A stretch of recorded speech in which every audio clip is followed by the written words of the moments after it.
பசுமாட்டை வணங்குறதுனால நமக்கு என்னென்ன நன்மைகள் கிடைக்கும் அப்படின்னு சொல்லி இந்த வீடியோவில் நம்ம ஃபுல்லாக பார்க்கலாம். பசுமாட்டுக்கு நம்ம அகத்திக்கீரை கொடுக்கறதுனால நம்ம தெரிஞ்சோ தெரியாமலோ ஏதாவது பாவம் செஞ்சுருந்தோம்னா அந்த பாவங்கள் எல்லாமே நீங்கிரும்னு சொல்கிறாங்க. கொலையோ இல்லை திருட்டோ செஞ்சுருந்தா அதனால பிரம்மகத்தி தோஷம் நமக்கு ஏற்படும். அந்த தோஷமும் பசுமாட்டுக்கு அகத்திக்கீரையை கொடுக்கறதுனால நீங்கிடும்னு சொல்லப்படுது. அதுக்காக நான் கொலையும் திருட்டும் செஞ்சுட்டா அதுக்கப்புறம் பசுமாட்டுக்கு அகத்திக்கீரையை கொடுத்தா சரியாயிடுமான்னா அது தவறான விஷயம்.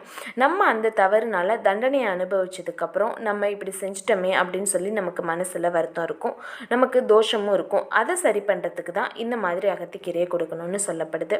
நீண்ட நாட்களாக நம்மளோட முன்னோர்களுக்கு திதியோ கர்மாவோ செய்யாமல் இருந்திருந்தால் நமக்கு முன்னோர்களோட பாவம் ஏற்பட்டிருக்கும், முன்னோர்களோட தோஷமும் ஏற்பட்டிருக்கும். அதுக்கு 16 கட்டு அகத்திக்கீரையை பசுமாட்டுக்கு கொடுக்கறதுனால நம்மளோட முன்னோர்கள் தோஷம் நீங்கும்னு சொல்லப்படுது. முன்னோர்கள் தோஷம் நீங்கினாலே சுப வாழ்வும் முன்னேற்றமும் வாழ்க்கையில் ஏற்படும்னு சொல்லப்படுது. ஒரு பசுவை ஒரு முறை பிரதர்ஷனம் செய்கிறதுனால பூலோகம் முழுவதும் பிரதர்ஷனம் செஞ்ச புண்ணியம் நமக்கு கிடைக்கும்னு சொல்கிறாங்க. பசுவை பூஜிச்சா பிரம்மா, விஷ்ணு, ருத்ரன் முதலான இந்த தெய்வங்களையும் பூஜை செஞ்சதுக்குரிய புண்ணியம் நமக்கு கிடைக்குமா.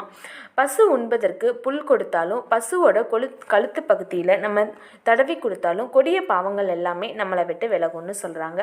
பசுக்கள் மேய்ஞ்சிட்டு வீடு திரும்புகிற நேரத்தை சந்தியா காலம், கோதூளி காலம்னு சொல்லப்படுது. இந்த காலம் ரொம்பவுமே புண்ணியமான வேலைன்னு சொல்கிறாங்க. பசு நடக்கும்போது புழுதி ஏற்படும். அந்த புழுதி நம்ம உடலில் படுறது 8 வகையான புண்ணிய ஸ்தானங்களில் ஒன்றுன்னு சொல்கிறாங்க. பசுவோட கால்பட்ட தூசியை தான் ரகு சக்கரவர்த்தியும் சரி, அஜ சக்கரவர்த்தியும், தசரத சக்கரவர்த்தி போன்ற மன்னர்கள் எல்லாமே அவங்களோட நெத்தியில் பூசிக்கிட்டாங்கன்னு சொல்கிறாங்க. மானு பசு கத்துற ஓசை அந்த பகுதிக்கு மங்களத்தையே தருது. பசு வசிக்கிற இடத்துல பசுவோட பக்கத்தில் உட்காந்து செய்கிற மந்திர ஜபமும் தர்ம காரியங்களோ பல மடங்கு பலனை நமக்கு தர்றதாகவும் சொல்லப்படுது. மனுஷனோட கண்ணுக்கு புலப்படாத யமன், யம தூதர்கள் பசுமாட்டோட கண்களுக்கு மட்டுமே புலப்படுறதாகவும் சொல்கிறாங்க. அதனால தான் ஒருத்தர் இறக்கும்போது பசுமாடு பயங்கரமாக சத்தம் போடுது. ஒருத்தர் இறந்ததுக்கப்புறம் பரலோகம் போவாங்க. அப்போ பரலோகத்துக்கு அந்த இறந்தவரை அழைச்சி செல்கிற ஜீவன் அசிபத்திர வாகனத்தில் வைதாரணிய நதியை கடக்க இயலாமல் தவிக்குமா. அப்போது பூலோகத்தில் நம்ம ஏதாவது பசுக்கு தானம் செஞ்சுருந்தா அந்த துன்பம் நமக்கு வர்றது கிடையாதான். ஏன்னா நம்ம தானம் செஞ்ச பசு நம்மளை அங்கே வந்து காப்பாற்றுமா. அந்த பசு அங்கே வந்து நிற்கும்போது அதோட வாழை நம்ம பிடிச்சிக்கிட்டோம் அப்படின்னா வைதாரணிய நதியை கடந்துடலாம் அப்படின்னு கருட புராணம் சொல்லுது.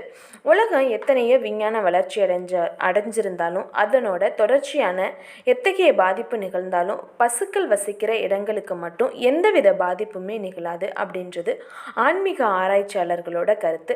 இந்த வீடியோ உங்களுக்கு பிடிச்சிருந்ததுன்னா என்னோட சேனலை சப்ஸ்கிரைப் பண்ணிக்கோங்க. அடுத்து ஒரு நல்ல கண்டென்ட்ல பார்க்கலாம்.